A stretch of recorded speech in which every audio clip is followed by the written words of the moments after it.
Now that we have covered all the factors to consider when preparing for retirement, let's look at the applying for retirement process. 12 months before your minimum retirement age, you may request an official retirement benefit estimates and application, ET 4301, from ETF. This does not mean that you must retire. You may continue to request an estimate once every 12 months up to the time you decide to retire. The official estimate shows your benefit calculation type and the factors used in your calculation. When your benefit is higher under the formula calculation, it will also include your years of service, 3 highest earning years, and your final average earnings. There is also a section that shows your benefits payment options to choose from, including amounts for regular payments, accelerated payments, and additional contributions. Knowing these factors and amounts ahead of time can help you decide your retirement date.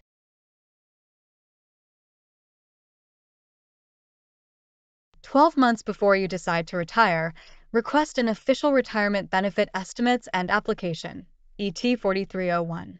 This is the first step in the application process for retirement. Why so early? This gives you time to review all your options, check your finances, and meet with your financial advisor. 6 months before your retirement date, you can set up a retirement appointment with ETF to go over any questions you might have. We also recommend turning in the application 6 weeks before the benefit effective date. That way, ETF will have enough time to process the application, so you will receive your payment at the earliest possible date.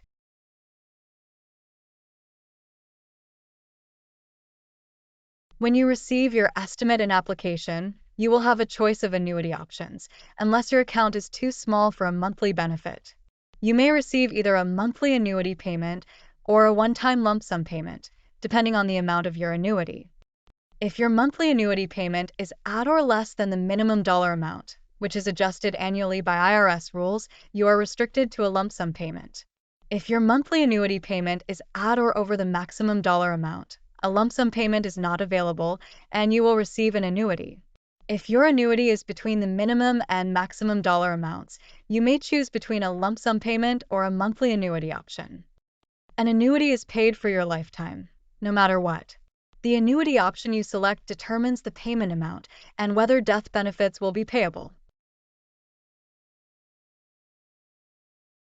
To understand how death benefits are applied to your annuity options, you need to know the difference between a beneficiary and a named survivor. A beneficiary is a person, people, or an entity that you name to receive benefits upon your death. Let's break down who you can name a bit more. You can name one person or multiple people, like a spouse and child or other family members. You can name an entity such as a charity, business, or religious organization. You can name a trust that is responsible for how your benefits are distributed. Or you can name your estate to ensure there are funds to pay for items at your death, or to have the funds be distributed the way you want your estate to be distributed. A beneficiary can be changed by filling out a new beneficiary form at any time. A named survivor is one person who will receive your WRS lifetime benefit upon your death for the rest of their life. Think of them as like a co-owner of your WRS account. A survivor may be named once, while a beneficiary can be named at any time. Keep in mind that a named survivor must be an individual and that there are federal law restrictions on the age of a non-spouse named survivor. You have 60 days from your first check to change the named survivor by notifying ETF in writing. After that, your named survivor cannot be changed.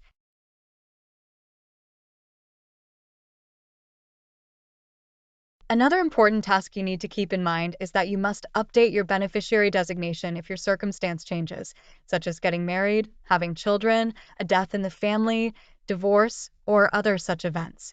If you encounter any of these life events, check your primary beneficiary designation in Section 4 of your annual statement of benefits. If you do not have a primary designation listed in Section 4, contact ETF to verify who your current beneficiaries are in case you need to update your beneficiary designation form on file with ETF.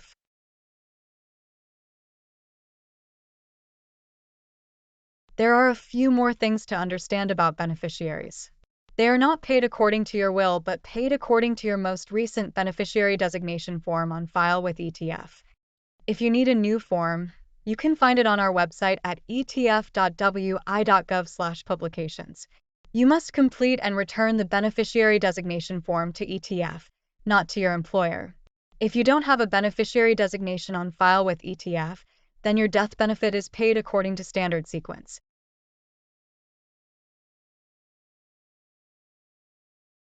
If you do not designate who will receive your funds, ETF must follow state law in this order to distribute your funds. We first look for your surviving spouse, and if that person is still alive, they will get the payment. If they are not alive, then we go to the next person listed like the graphic shows until the estate is reached. One thing you must remember, though, is that we do not know who those people are in this sequence. This means we must track them down, and this may cause delays in paying benefits. It's more efficient if we have your beneficiary designation on file, so we can pay benefits as soon as possible.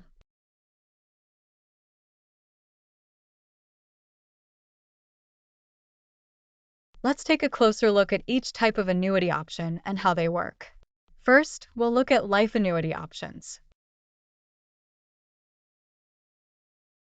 The first option is for annuitant's life only, which means the option is payable only for your life and lasts for your lifetime.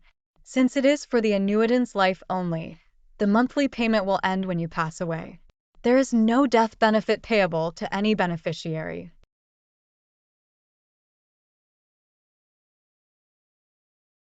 Next is life with 60 payments guaranteed. Your guaranteed payments start with the first payment that you receive. If you die before 60 payments have been made, the remaining guaranteed payments are paid to your beneficiary or beneficiaries. This example shows a member that passed with 30 payments paid. With this option, the 30 payments left over would be made to your beneficiaries. If you live after the 60 guaranteed payments, this option provides you a lifetime benefit, no matter what. Just remember that after 60 payments, there is no death benefit available to your beneficiaries.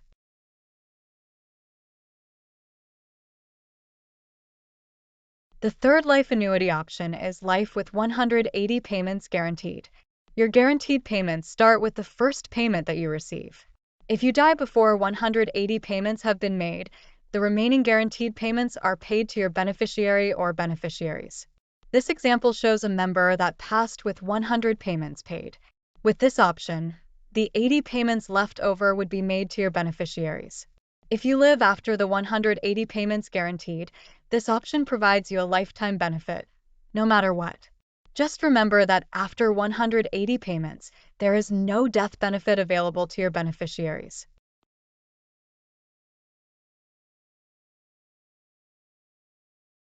If you give information to ETF about a qualified named survivor, you will also have joint and survivor annuity options displayed on your estimate. As a reminder, a named survivor is one person who will receive a lifetime benefit upon your death if they survive you, like a co-owner on your account.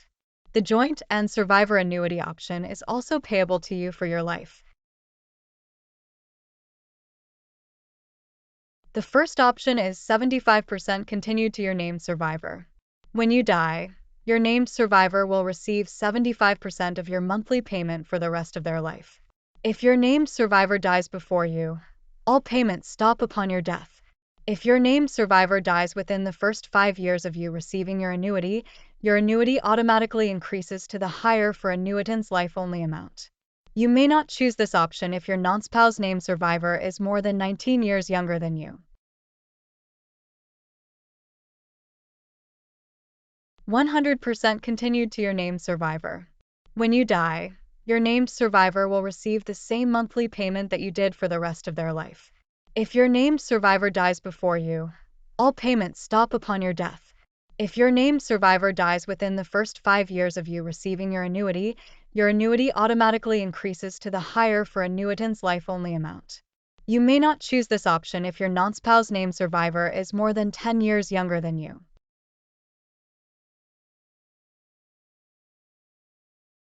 Reduced 25% on the death of the annuitant or named survivor.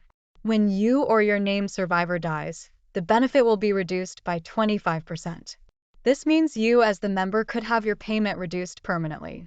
If your named survivor dies before you, all payments stop upon your death. You may not choose this option if your non-spouse named survivor is more than 19 years younger than you.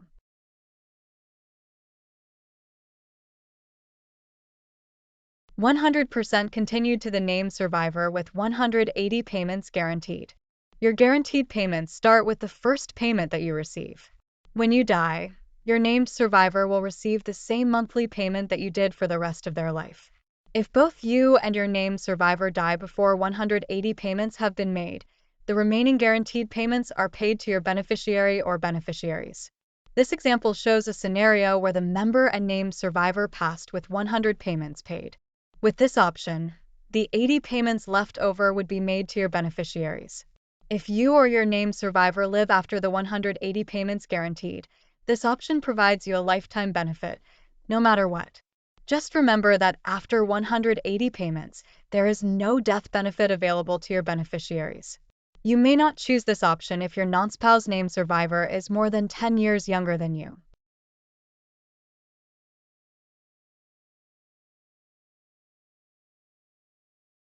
If you take a benefit before age 62, then you may qualify for accelerated payments. With accelerated payments, we estimate how much you will receive from Social Security, and we pay that to you ahead of time. These payments come from your WRS account, not Social Security. You get this extra money until age 62, at which time we reduce your WRS payment for the rest of your life. This is because you are eligible to receive payments from Social Security to make up for that accelerated amount.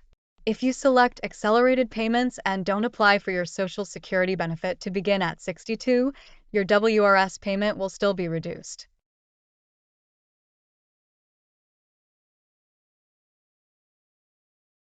The final step in the retirement process is submitting your retirement application to ETF.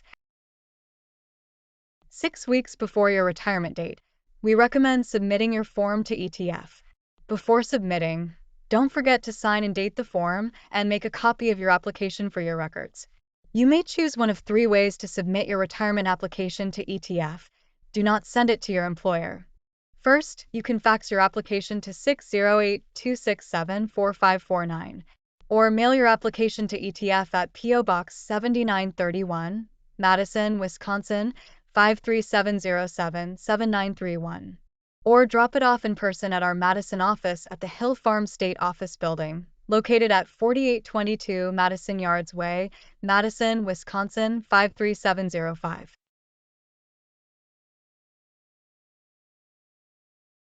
Watch the mail for a Notice to Retirement Applicant, ET 4414, from ETF.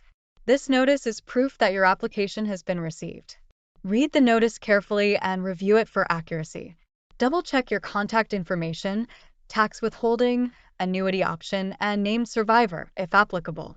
If you find inaccurate information, contact us at 877-533-5020. What happens if you decide to change that annuity payment option after you chose one? Starting from the day you have received your first payment, you have 60 days to change your annuity payment option or benefit effective date. This request for a change must be made in writing using Form ET 4319. You can fax it or send it in the regular mail. Once those 60 days have passed, your annuity payment option is locked in and cannot be changed.